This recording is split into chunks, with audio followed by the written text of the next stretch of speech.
সরস্বতী পুজো মানেই পড়ুয়াদের মনে এক অন্যরকম আনন্দ। বছরের এই বিশেষ দিনটার জন্য ছাত্রছাত্রীরা অনেকদিন আগে থেকেই অপেক্ষা করে থাকে।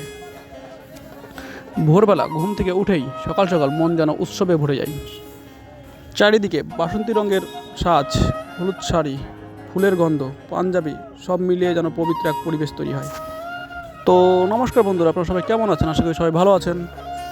আজকে আপনাদের দেখাবো সরস্বতী পুজোর দিন সরস্বতী ঠাকুরকে নিয়ে যাওয়ার আনন্দ। সবচেয়ে আবেগঘন মুহূর্ত আসে তখনই যখন সরস্বতী ঠাকুরকে নিয়ে যাওয়া হয় পুজো মণ্ডপে। কেউ ঢাক বাজায়, কেউ উলুধ্বনি দেয়, কেউ জয় মা সরস্বতী বলে স্লোগান দেয়। এইভাবেই নিয়ে যাওয়া হয় সরস্বতী মাকে।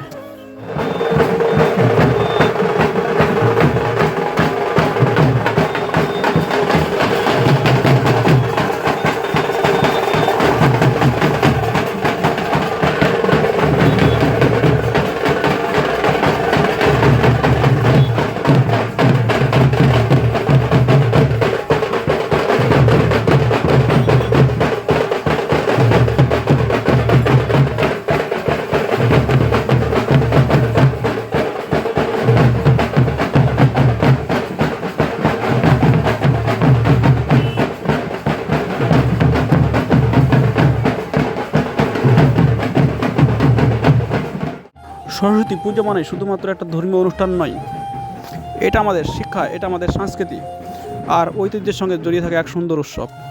মা সরস্বতীর আশীর্বাদে সবার জীবন হোক আলোকিত, এটাই করি প্রার্থনা। সবাই বলেন জয় মা সরস্বতী।